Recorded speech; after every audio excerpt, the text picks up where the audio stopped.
अरिलो शिशु अनंत आश्रम परिसर में आयोजित 56तम वार्षिक चतुर्दशी मेलार उद्यापन।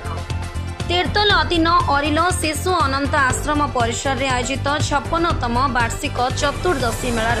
उद्यापन हो जाइछि। उद्यापनी उत्सव में संत सम्मेलन को उद्बोधन करी बाबा बलिया कहले जे सत्य संत और शास्त्र ए तीनोटी सनातन धर्मर मूल आधार अटे। सनातन धर्म अनेक मत मतांतर में विभाजित हेबा द्वारा शास्त्रर मौलिक सिद्धांतरू जनसाधारण दूरे रहउछंती। कर्म ही मनुष्यर वास्तव परिचय। कर्म ही प्रतिटी जीवन को सुख दुख उभय को प्रदान करते। सभ्य समाज रे बढ़ुतिबा पुरुष निर्यातना को दृष्टि रखी सरकार पुरुष कमिशन गठन करबा उचित। गाय को जातीय पशुर मान्यता देबा उचित। आयोजित यह कार्यक्रम को बाबाजी गोपाल दास, श्रीवास दास, डॉक्टर चिदानंद ब्रह्मचारी, बिंबाधर दास, प्रकाश दास, मनोज दास, संजय दास आदि संचालन करते। आमर आज जो कार्यक्रम ये हूँ संपूर्ण भाव शिशु आमर इष्टदेवंकर ब्रह्म सेवा जो 7 दिन हुए तार आज शेष है। ठाकुरंकर दर्शन है एवं काली ठारू ठाकुरंकर दर्शन जहाँ जहाँ कार्यक्रम हुए से ही हम मुझे विषय किसी कहया चाहेनी। तो बहुत पूजा यज्ञ नाम सब होती भी गोटे होता गोटे बड़ कथा नुहे। तेरे वर्षा दिन आसूची आपण मानक माध्यम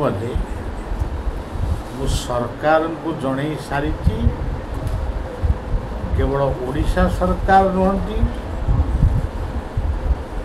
पूर्व सरकार को जनई ये सरकार को जनई सेंटर को जनई सबू राज्यर परिवेश मंत्री मान को जनई जे वर्तमान पृथ्वी पाई केवल गच्छर आवश्यक। मंदिर मठ मंदिर तो बहुत होता बाटे चली किंतु मठ मंदिर हो आपत्ति नहीं किंतु लक्ष लक्ष गछ जेतिकी रास्ता घाट जेतिकी गछ रास्ता निर्माण पाई काटुचंती सेतिकी गछ से लगौ नहांती आ जोटा देखौचंती एटा आमे लगेइछु सेटा होचे कागज कलम गछ किंतु प्रकृत में गछ लाग। तेणु आपण मानक माध्यम समग्र युव समाज को सरकार जहाँ करेंगे से तो अलग कथा किंतु समस्त लोक मान को आम निवेदन करुचु बलियार ये गोटे दक्षिणा 5टी गछ अंतत समस्त लगातु ये उष्णता कमिव एवं ठंडा बढ़िव आउ ताल गछ निहाती दरकार वज्रपात रक्षा मिल।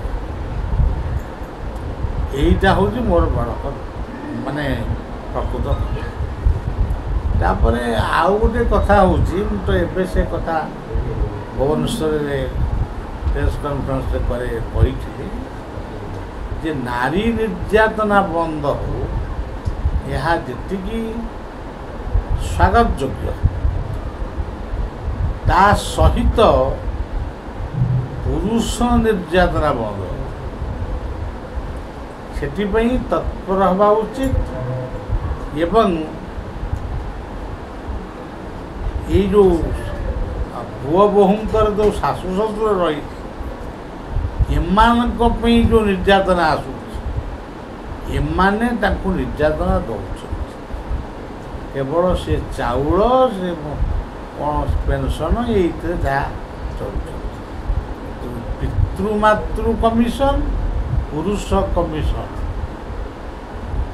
आ नारी कमिशन महिला कमिशन तो अच्छे यहाँ निहाती दरकार। यहाँ मुझे आपण मानू खाली कहूनी आम सुप्रीम कोर्ट को मध्य गोटे पत्र द्वारा प्रार्थना कर आपण यार उपर हस्तक्षेप कर आ सरकार को मध्य आम जन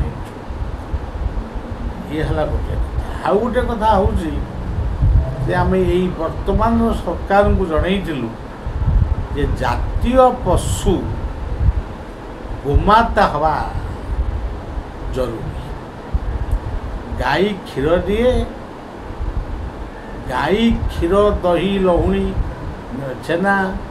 आपको खाई पिला माने सुंदर होती बुद्धिवान होती तेणु बाघ को तुम्हें बाघ हाथी एमान को जातीय पशुर मान्यता दियो किंतु गोमाता को जातीय पशु सम्मान एवं गोशाला पाई सरकार माने सब आड़ को दृष्टि दिखाँ गोशाला प्रत्येक स्थान ये ठीक हो जिते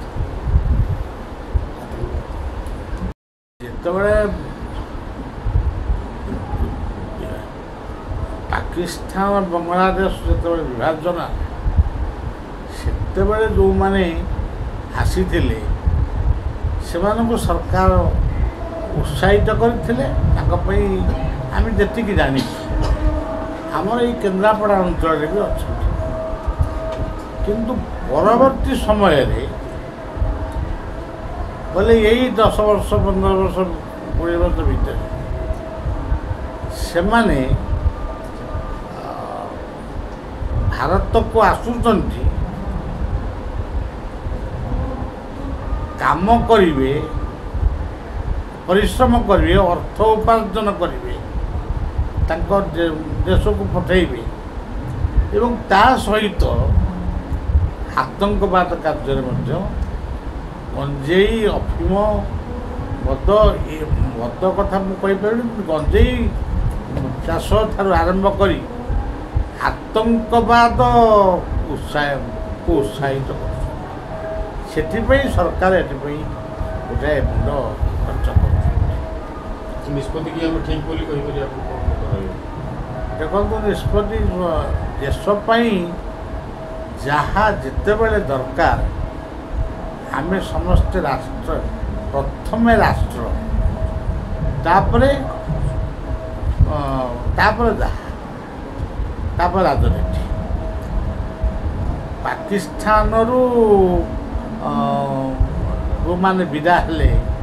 आमर एठू माने पाकिस्तान गले पाकिस्तान सरकार तांको माने गेट बंद करदेला गोटे लोक सुइसाइड कर मरला केतक लोक बसी बसी से गेट खोलले से कौटी रहिले कौन कले सब मोटामोटी कथा सबू कथा गोटे मिश्र प्रतिक्रिया अच्छे मु जने आध्यात्मिकवादी मु तो ये कथा को ग्रहण करि पारुनी कारण लोक मान को आम पठेबा से जीवे कुआड़े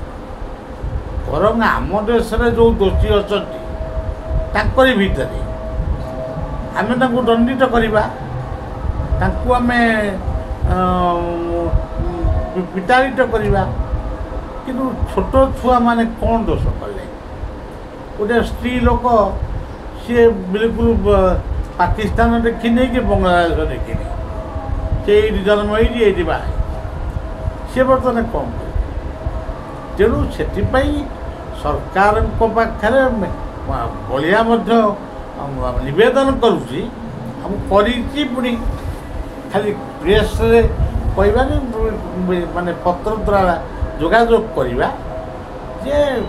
पुनर्विचार अतीत आसाम रे आसाम विप्लव ये कहीं हेनी किंतु